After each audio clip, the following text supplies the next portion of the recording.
The opinions and views expressed in this podcast do not reflect the views of HTT Media Group. Viewer discretion is advised. Welcome, listeners, to Season 1 of Listen Closely. My name is Bobby, and I will be your host for this show. If you're not already, please find the Listen Closely podcast on Facebook, where I will post photos, vlogs, articles related to the case, and much, much more. That's Listen Closely Podcast on Facebook or at HTT Listen Closely. Without further ado, please sit back, relax, and listen closely.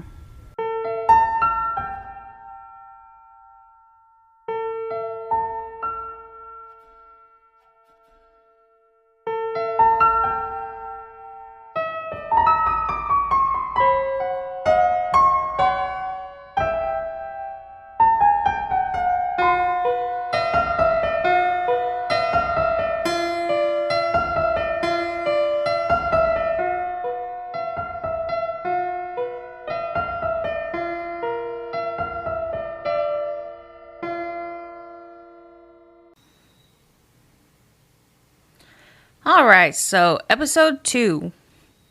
So it's week 2. Week 2. All right, so this one, it's kind of a local whodunit. Yeah. The culprits are still unknown for the story. Ooh. But I definitely have my suspicions, and I'm sure if you listen to the story, you kind of get where I'm going. Yeah. All right, guess we're getting ready to get started. Are you ready? I'm ready. All right. I already have my thought about who did it. Yeah, you know, like I you're know. set on who did it. Yeah. All right. So today we're talking about the Hardin County Courthouse fire. So first we must look into the different players of this tale as well as the history behind it. So Hardin County was founded in 1858 when the region's population increased significantly, allowing us to, become a county. Right. So the legislators specified that the name of the county honored the Hardin family from Liberty and instructed the county seat to be within 5 miles, also bear the same name. Right. So that's kind of cool. And in 1881, the Sabine and East Texas Railway, which you should remember from the last episode. Yeah.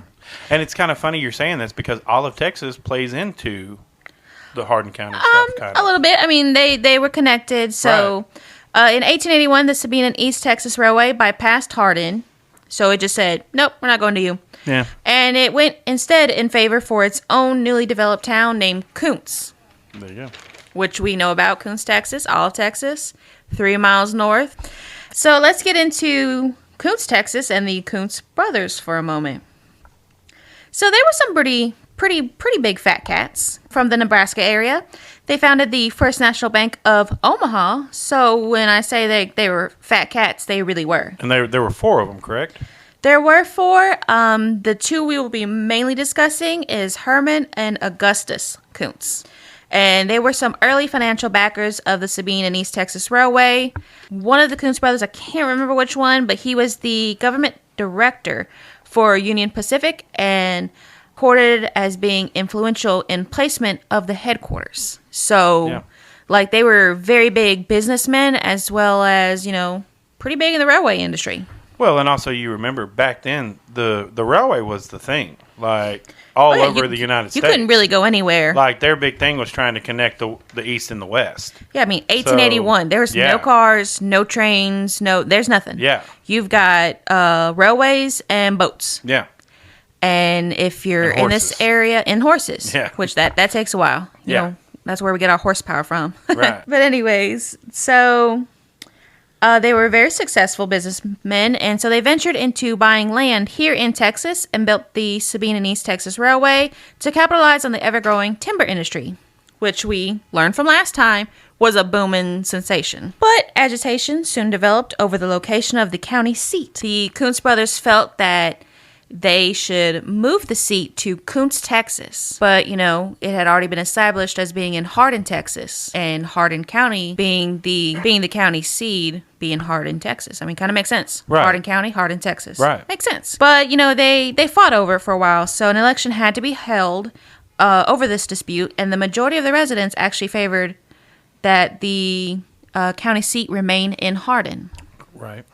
And so this brings us to the fire. So in August of 1886, it was at the early hours of the morning, probably, but I think one article said about 2 a.m.-ish. Okay. So we'll say about 2 a.m.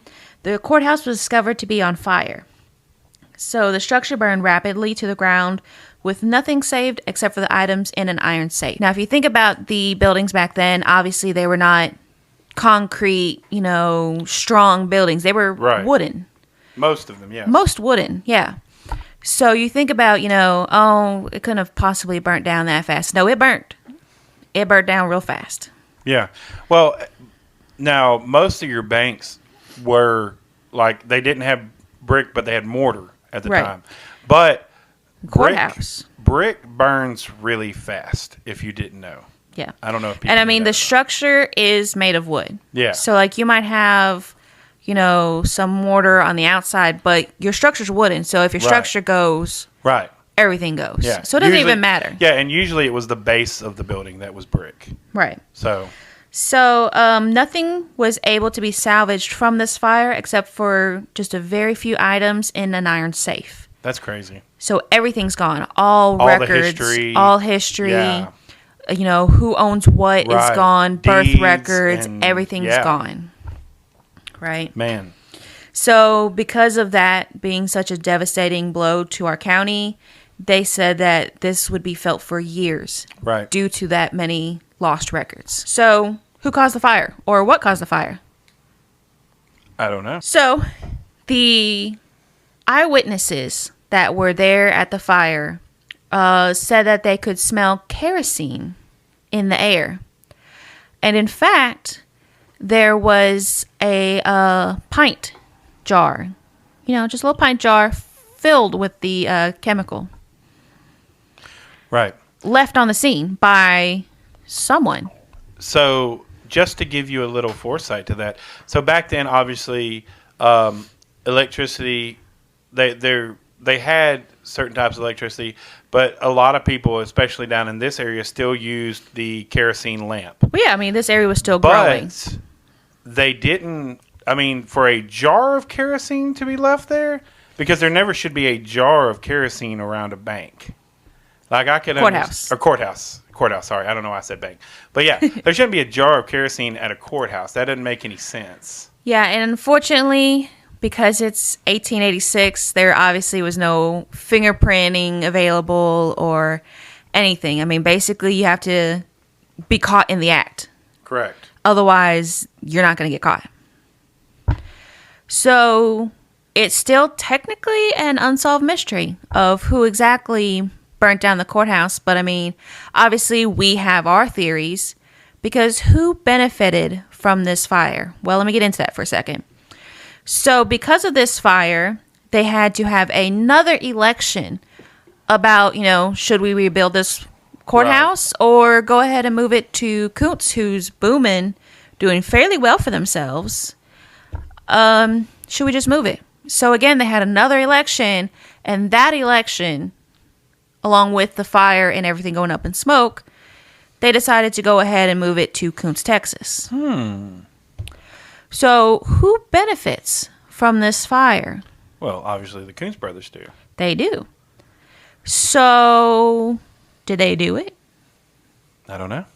I don't know either. It's still a mystery.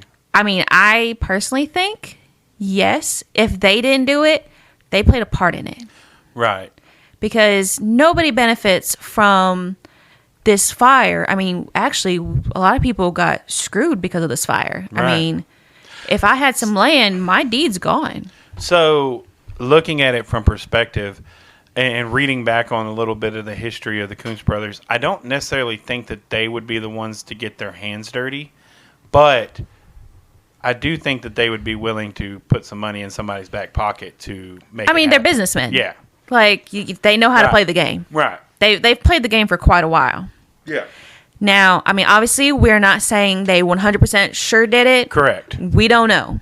It could have been an act of God. It could have been anything. It could have been, hey, I needed some pints of kerosene for my lamp back home, and my horse kicked it over and little Opie walking by could have dropped his jar of kerosene, and somebody could have lit a cigarette and threw it and set the building ablaze. Who knows? we honestly don't know, and that's actually a mystery that will never get solved. Yeah.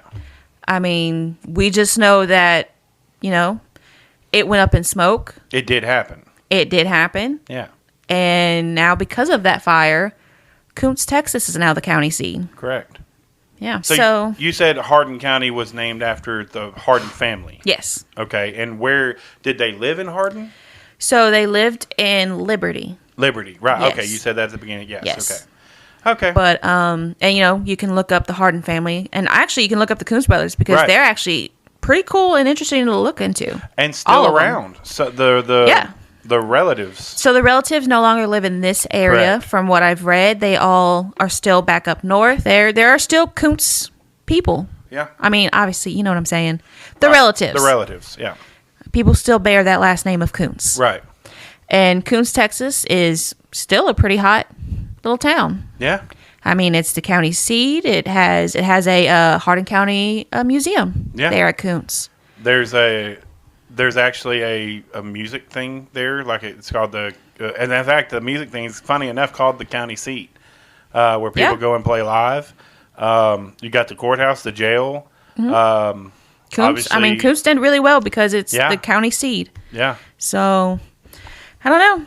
That's one of those mysteries. Yeah. It'll never get solved. You can only say what you think and what I think. Absolutely. And, everyone can draw their own opinion. Yeah. So, also, I know that you said the Kountze brothers were financial guys.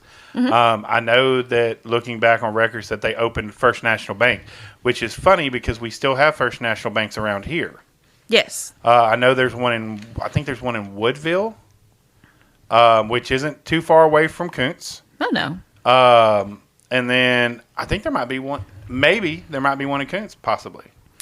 So I'm not too sure because the First National Bank is a pretty broad name. So not all of them are derived from the Kountze brothers. Correct. I mean, you could have like the First National Bank of Hawaii. Yeah.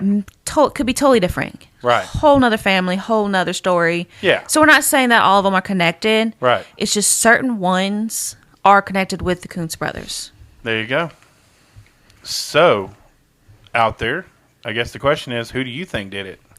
Was it just a random oops, or was it arson? Or I believe they call it a power play. Was it a power play to gain control of the county seat? I don't know. All I'm saying is there were two brothers who really, really badly wanted the county seat to be moved to their town, named after them. They were outvoted. A fire broke out. And now look where it's at. I think I want to go. One of these days, I'd like to travel because there is still a Hardin, Texas. Yes, there still is. I'd like to existence. travel to see if there's maybe a historical marker or something up there for the old courthouse. Yeah, I'm sure they probably have one, considering it was founded, with the courthouse. So I'm sure they have some history up there. We haven't actually gone ourselves yet. Yes. Hopefully when this episode airs, we will have photos of our adventures up there. Right. And, just different things we found up there. Maybe some local people have heard some stuff. Yeah. Maybe they know a story or two. Yeah, if you're out there, give us a shout. Let us know. How do they give you a shout, by the way? So you can message me on my Facebook at HTT Listen Closely. Or you can find the website that we have because HTT Media Group, my umbrella, they have a website that you can find some of my stuff on, and that's www.httsilsby.com. Yep. There you can find my blogs as well as the blogs and, posts from the other media outlets that we have. You can also email us. At what's the email? It is httsilsby@gmail.com. Right. So that's the big one. But if you title it, listen closely. Yeah, I'll get it over to. It'll come to me. Yeah. I mean, nobody else is going to touch that. Right. Nobody's going to know your secrets of what you think may have happened. I mean, obviously, I kind of have a feeling I know what happened, but I don't know. Absolutely. So, let us know what you think. let us know. And just a little heads up, episode 3 will be a little bit different. We're going to be taking a break. We're going to be just discussing a little odds and ends, just so you can kind of wrap your mind. Because I know people, if you're like me, like you hear a story and like you want to dig deep into that story. Right. Like you want to go down that rabbit hole. I mean, I watch a Netflix series and I'm like, I gotta get the Wikipedia up. I've got to get I gotta fact check this. I gotta find everything I can on this. So by all means, please do that. Yeah. Like look into it yourself. Tell me what you think. Maybe I messed up on something. Right. I mean, I looked as much as I could, and I, unfortunately, with it being 1886 and the courthouse being burnt down, there's not much there. But, let me know what you think, what you find, and go down that rabbit hole. Yeah. It's actually kind of fun to do that kind of stuff. Yeah, it's really fun. And in the meantime, that episode 3, we're just going to take a little break, let everybody kind of resurface from that rabbit hole that we all went down. And you're going to hear some good stuff.